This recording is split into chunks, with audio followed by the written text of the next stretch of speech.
Mereka betul-betul ketakutan upaya penjegalan Anies makin seru.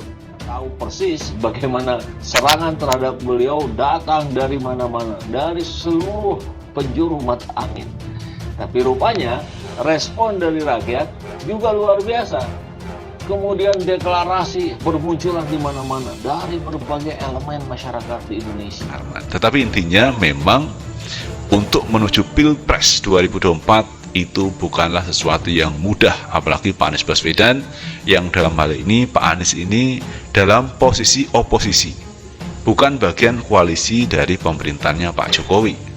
Bahkan kalau kita lihat pada waktu pemerintahan Pak Jokowi, Pak Anies ini kan menjadi Menteri Pendidikan dan Kebudayaan, itu pun direshuffle. Di mana presiden di dunia yang ngutak-ngatik soal koalisi partai lain, ngutak-ngatik soal pencalonan presiden yang akan beroposisi dengan beliau, kan biasa aja. Jadi etika politik harusnya Pak Jokowi, saya ntar lagi lengser, karena itu saya serahkan pada generasi baru, saya serahkan pada sejarah, atau bahkan di episode bercanda itu kalau ada masalah silakan tanya pada rumput yang bergoyang. Kira-kira begitu lebih enak kan? Jadi saya kira harusnya para pejabat, para penguasa negeri ini jangan terlalu memaksakan, atau bahkan jangan memaksakan diri gitu, terus mencari celah-celah gitu.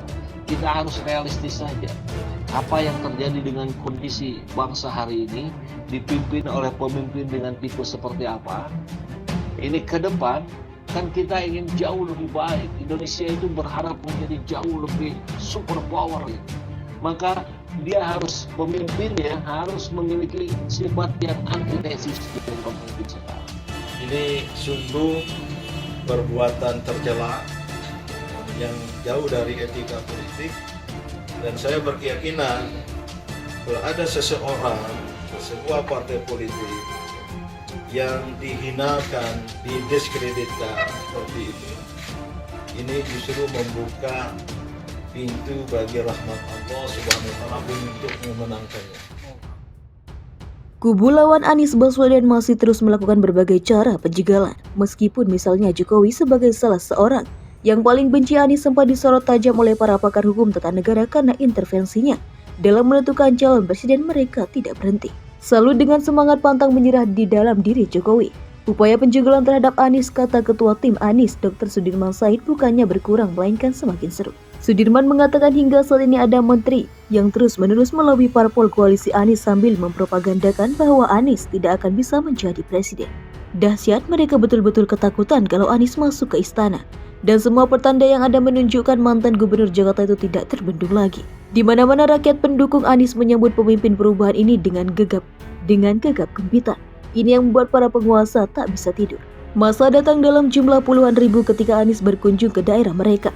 Mereka datang menjumpai Anies dengan biaya sendiri, transport sendiri, makan sendiri, bahkan banyak pendukung yang berkemampuan membiayai orang lain. Pendukung Anies datang tanpa ada pengerahan. Mereka lah yang menawarkan diri ikut meramaikan sambutan untuk Anies. Tidak ada iming-iming kepada mereka, tidak ada bagi-bagi sembako. Para pengusaha yang dilanda kepanikan kini menggunakan segala cara menggoda parpol agar meninggalkan Anies dengan imbalan yang sangat menggiurkan.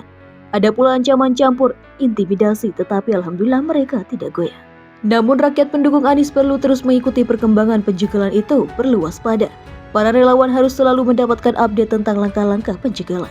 Mengapa para pendukung, relawan, dan simpatisan perlu tahu perkembangan tentang penjegalan supaya semuanya selalu siap siaga. Kalau para penguasa jahat itu menggunakan cara-cara yang kotor, sebab kalau mereka main kotor tentu perlu dibersihkan.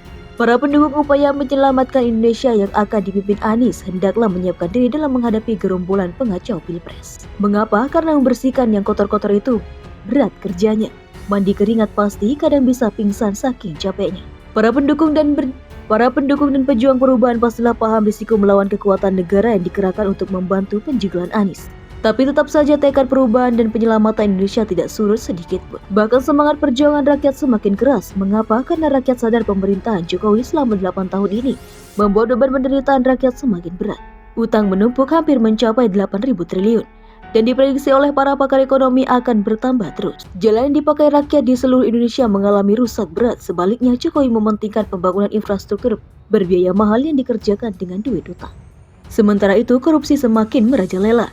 Jumlahnya pun tak tanggung-tanggung, korupsi puluhan miliar menjadi jumlah banci. Ratusan miliar biasa-biasa saja, triliun, belasan triliun, puluhan triliun, artisan triliun sekarang menjadi trending. Semua ini membuat Jokowi ketakutan takut melepaskan kekuasaan kepada Anies Baswedan.